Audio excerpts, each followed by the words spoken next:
영문 학술 프레젠테이션의 구조를 잡는 거 굉장히 중요하겠죠. 이런 부분들을 다 염두해서 좋은 구조를 잡아야지만 첫 단추를 잘 껴서 나머지 연습하시고 나머지 뭐 대본 만들고 하는 작업들이 잘 진행이 될 텐데요. 자, 저는 영문 학술 구조를 파트 2 오늘의 소주제에 이렇게 안내를 해드리고 싶습니다.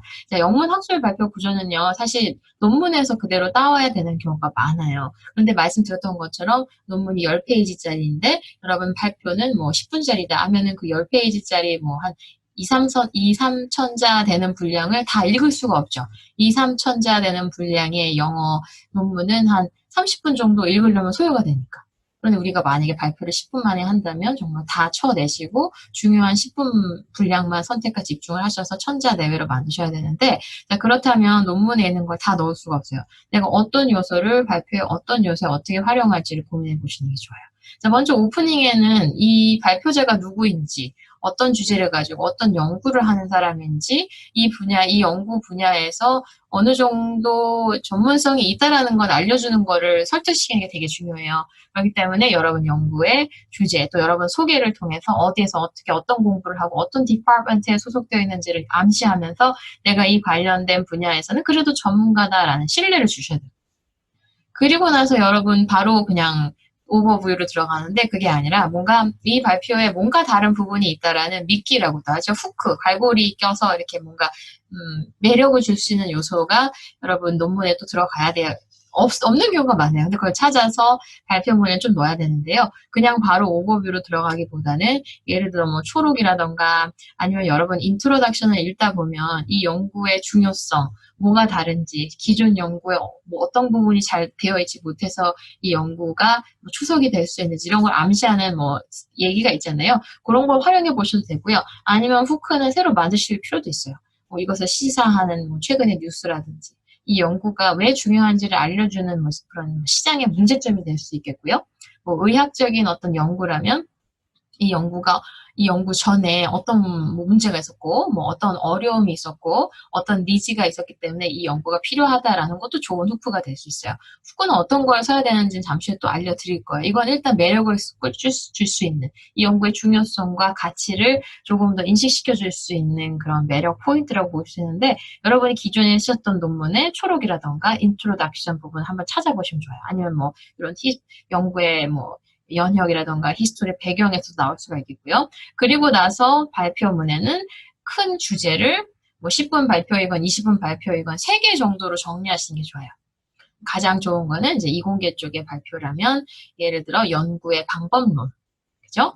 연구의 방법이라던가 배경을 뭐 하나의 섹션으로 잡으시고요. 그 다음에 연구의 예를 들어 뭐 어떤 기존의 연구의 방식들 같은 거와 그런 것들을 이렇게 첫 번째 서브토픽으로 통합해서 한번 짜보시고요. 두 번째는 뭐 결과가 될 수도 있겠고요.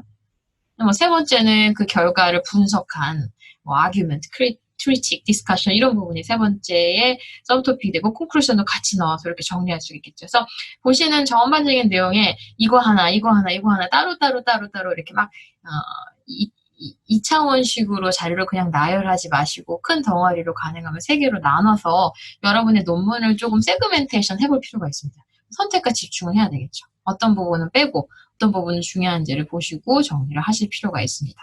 그리고 나서 마지막에는 지금까지 얘기했던 거를 다시 한번 종합적으로 인식시켜 줄 수 있는, 강조해 줄 수 있는 그런 코멘트를 넣고 마무리하시는 게 좋아요. 이 뒤에 보이는 뭐 레퍼런스라든가 acknowledgement, conclusion 거의 사용되지 않겠죠. 여기서 정말 중요한 건 아마도 여기 마무리하는 이 멘트에서 이런 부분을 얻어갔다. 혹은 abstract에 있는 결과 부분을 다시 한번 요점을 하실 수 있어요. 정확하게 어떤 포인트가 중요한지 이 서브토픽 3개를 그냥 다시 한번 정리하는 새로운 결론이 될 수 있겠고요. 여러분이 논문을 똑같은 구조로 베낀다고 생각하지 마시고 조금 더 이것을 dissection, 그다음에 선택과 집중, selection and focus를 해주실 필요가 있습니다. 그렇지 않으면 그냥 읽다가 내려오는 참사가 벌어질 수 있고요. 굉장히 지루하게 됩니다. 영어 학술 발표 구조 다르다라는 거. 자, 왜냐면 그냥 논문을 읽는 것하고 그다음에 발표를 하는 거하고 이 청중하고 리더, 글을 읽는 사람이 받아들이는 거는 굉장히 다르기 때문입니다. 논문을 읽을 때는 우리 논문을 읽어야지 하고 나만의 페이스로 가지만 누군가의 말하는 걸 듣는다는 거는 그 사람의 페이스와 시간에 내가 청중이 맞춰주는 거거든요. 그래서 쉽게 지루해요. 그 핀트라던가 그 코드가 맞지 않거나 내가 잘 못 알아들으면 대부분은 집중력이 떨어집니다. 자, 이건 집중력 커브죠. 우리가 학습 커브라고도 하는데, 메모리 커브 혹은 학습 커브라고 하는데, 우리가 이 시간이 지나면 지나갈수록 배운 거를 금방 잃어버립니다. 그러다가 최근에 배운 거는 또 잘 기억하죠. 처음 배운 거랑 최근에 배운 걸 잘 기억하고, 중간에 얘기했던 거, 중간에 배웠던 거는 잘 기억하지 못하고 좀 놓치게 되는 경우가 굉장히 많다라는 거예요. 자, 그렇다면 이 부분을 우리가 활용하셔서 발표에도 활용해 볼 수가 있어요. 처음 소개된 부분과 마지막에 소개된 부분은 대부분 청중이 잘 기억합니다. 왜 그럴까요? 처음 소개될 때는 우리가 프라이머시 이펙트라고 해서 누군가가 처음 무대에 올라오면 이제 새로우니 관심을 주게 되죠. 그러다가 그 관심 끄는 포인트가 지나가면 점점 흥미를 잃어갑니다. 그리고 이제 뭐 in conclusion, 뭐 in sum 하고 마지막 마칠 때쯤에 다시 한번 기억하게 되죠. 왜냐면 이제 뭐 이후에 브레이크가 있거나 이후에 다른 청중이 무대에 올라가거나 이후에 집에 가거나 모르겠어요. 1시간 발표이건 10분 발표이건 이 커브가 우리가 학습을 할 때나 누군가의 이야기를 듣는 그 청중의 입장에서 똑같다라는 겁니다. 이 커브가 동일하게 작용을 한다면 이 커브를 이제 발표자인 나의 입장에서 유용하게 한번 활용을 해보셔야 되겠죠. 처음은 잘 기억한다. 마지막 잘 기억한다 하면 처음과 마지막에는 프리머시와 리센시 이펙트에 좀 중요한 포인트를 넣어주셔서 흥미를 좀 최고도로 유지시켜 주시는 게 좋고요. 중간에 어차피 잠든다면 잠들지 않게 역시 임팩트 포인트를 중간중간에 넣어서 이 커브가 지속적으로 이렇게 올라갈 수 있도록 고조되도록 인위적으로라도 그렇게 끌어나갈 수 있는 능력이 있냐 없냐에 따라서 지루한 발표자 그리고 능력 있는 발표자가 되는 겁니다.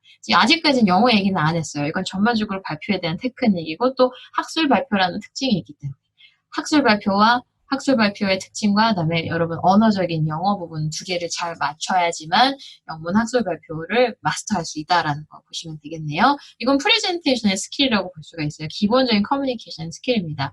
그렇기 때문에 영문 학술 발표를 만드실 때 첫 부분에서는 좀 매력 포인트라고 하죠. 이 논문이 왜 중요한지, 이 저자가 어떤 능력이 있는지, 어떤 연구인지를 좀 관심을 고조시킬 수 있는 그런 후크를 why라는 거에 그 질문에 맞춰서 한번 고민을 해보세요. 왜 이 발표가 중요한지를 청중에게 전달할 수 있는 것은 바로 발표의 주제입니다. 어떤 발표의 주제인지. 논문의 주제와 발표의 주제는 똑같을 필요는 없어요. 조금 바꿔서 조금 더 흥미있게 바꾸실 수 있어요.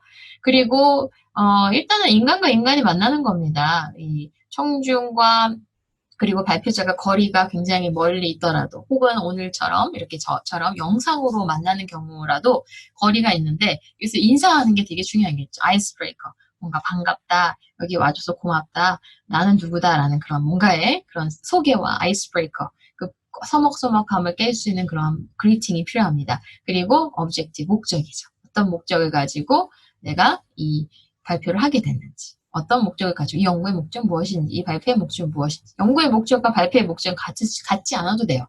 연구는 어떤 거를 긴 장기적인 방면에서 연구를 하는 축이라면 발표 같은 것은 그 연구의 일부만 강조해서 확대해서 소개하는 게 될 수 있어요. 그러니까 논문과 똑같이 할 필요는 없다라는 거 기억해 주시고요. 그리고 이 발표의 목적이 무엇인지 아까 말씀드렸던 흥미를 줄 수 있는 그런 매력 포인트, 후크로 연결해서 넣어주시면 거의 뭐 완벽한 인트로덕션, 서론이라고 볼 수가 있겠네요. 그래서 프리머시 이펙트의 후크까지 정리해 주시면 좋을 것 같아요. 그리고 나서 이제 why라고 보시면 돼요. 왜 이 발표를 해야 되고 왜 청중은 이 연구의 중요성에 관심을 갖고 들어야 되는지. 자, 그리고 중간 부분은 how입니다. 내가 약속한 거, 이런 거 줄게요. 이런 목표가 있습니다라는 것을 how에 연결해서 여러분 주셔야 되는데 말씀드렸던 것처럼 중간중간 지루하게 되고 좀 뭔가 흐름이 깨질 수가 있어요. 가장 긴 부분이 중간 부분이기 때문에 시간적으로도. 그렇기 때문에 슬라이드를 잘 활용하셔서 섹션이 바뀔 때마다 뭔가 흐름이 이렇게 변화되는 것을 의도적으로 보여주셔서 청중이 지루하지 않게. 대부분 학술 발표하면 한 페이지 안에 굉장히 많은 것들을 빡빡하게 넣어서 굉장히 좀 약간 그 화면 정지가 된 상태에서 막 2, 3분 동안 뭐 3, 4분 얘기하는 경우가 있는데요. 가능하면 한 페이지에 한 1분 정도 이상 소요되지 않게 어느 정도의 변화, 어느 정도의 슬라이드의 변화가 들어가면 좋습니다. 그리고 이제 트랜지션이라고 하죠. 다음 얘기할 부분은 무엇입니다. 어떻게 넘어가는 표현들, 멘트 이런 것도 중요하고요. 좀 지루하다 싶으면 중간중간에 질문을 해서 환기를 해주는 것도 하나의 방법이 되겠습니다. 그래서 why와 how와 그리고 마지막에는 왜 중요한지, 그다음에 무엇을 어떻게 설명할 건지에 관한 얘기를 해주시고 마지막에서는 이제 그래서 무엇인데, 그죠? 이 연구에서 정말 중요한 포인트 서머리 해주시고요. 그리고 뭐 Q&A를 진행하기도 하겠죠.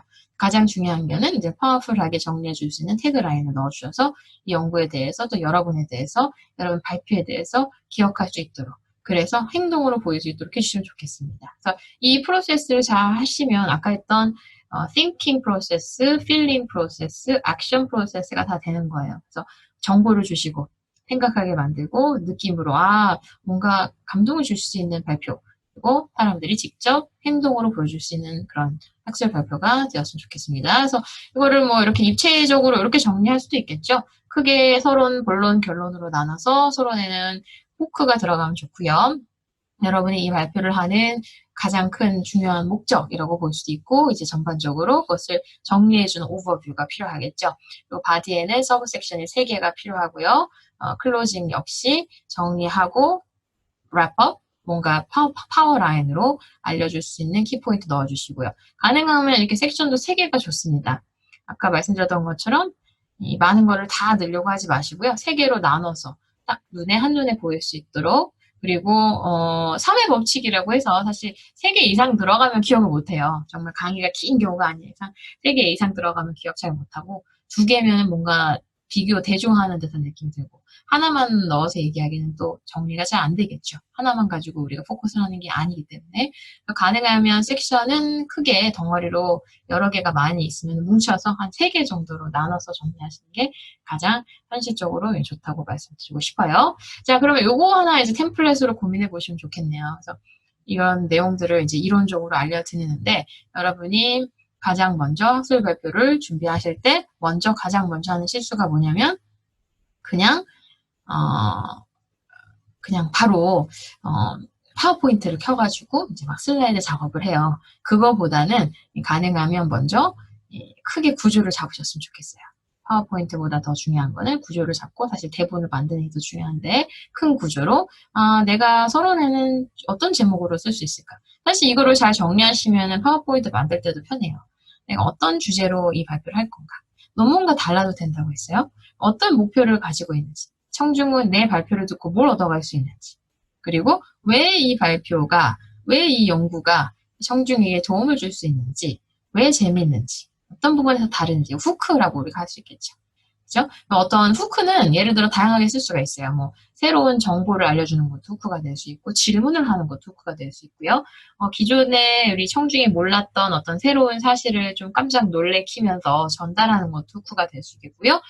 스토리텔링인데 여러분의 개인적인 스토리도 될 수 있고 연구 내용이니까 이제 개인적인 이야기보다 이게 환자의 이야기가 될 수도 있어요. 의학적이라면 아니면 어떤 연구실에서 있었던 이야기가 될 수도 있고 아니면 어떤 스토리라고 해서 꼭 본인 스토리가 아니어도 되죠. 역사적으로 일어났던 이야기가 될 수 있고, 최신 시사 뉴스가 될 수도 있겠고요.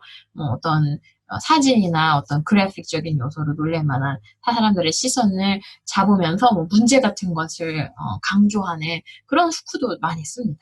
왜 이 연구가 중요한지를 암시할 수 있는 후크면 돼요. 근데 대부분 후크는 여러분 논문에 안 들어있는 경우도 많으니까 이걸 한번 고민해 보시라고 말씀드리고 싶어요. 근데 대부분 이제 전통적으로 이런 식으로 하지 않고 제목 얘기하시고 그냥 자기소개하고 바로 오버뷰로 가잖아요. 그냥 어떤 목차라고 해야 될까요? 목차로 이렇게 가시는데 그러면 조금 지루해질 수 있으니까 이 발표가 왜 중요한지를 좀 암시해 줄 수 있는 그런 후크를 한번 고민해 보시면 좋을 것 같아요. 그리고 나서 서브토픽은 이 하우에 관한 부분인데 이 서브토픽이 이 오브젝티브를 어떤 식으로 정리하는지 키워드 중심으로 정리해 주시고 디테일 각각의 서브토픽에 어떤 주제를 넣으실 건지 그렇죠? 그래서 이거는 메소돌로지가 될 수 있겠고요. 첫 번째 서브토픽에는 이 연구가 어떻게 진행됐는지를 선행 연구, 어떤 식으로 연구가 진행됐다, 우리 연구의 방법론을 설명해 주시고 두 번째 결과 수치에서 좀 긍정적으로 보여줄 수 있는 것만 집중하시면 되겠죠. 세 번째는 이 결과가 의미하는 게 무엇인지, 앞으로 어떻게 활용될 수 있는지 그런 것들로 넣어주시면 되겠고요. 마지막엔 컨클루션은 정리하시고 테이크홈 메시지. 그죠? 구체적으로 강조하고 싶은 부분을 마지막에 다시 한번 넣어서 정리하는 멘트로 요걸 활용해 주시면 좋을 것 같아요. 이거 활용해서 흐름에 딱 깨지지 않게 먼저 틀을 만들어 주신 다음에 파워포인트 작업을 하던 대본 작업을 하시면 나중에 재작업을 하고 수정하고 하는 작업이 좀 덜 하고요. 파워포인트를 먼저 작업하면 이제 구조가 잘 안 잡혔기 때문에 그냥 발표가 일직선으로 쭉 가기 쉬워요. 정리가 안 된 거죠. 그냥 또 다른 내용, 또 다른 내용, 또 다른 내용 이렇게 가는데 구조를 한번 잡아 놓으시면 정리하시고 한눈에 그 요점 정리한 걸 좀 이렇게 잘 보면서 흐름이 다른 길로 빠지지 않게 도와주는 길잡이가 된다라는 걸 좀 보시고 요거를 활용을 앞으로 학습을 할 때마다 하시면 좋을 것 같습니다.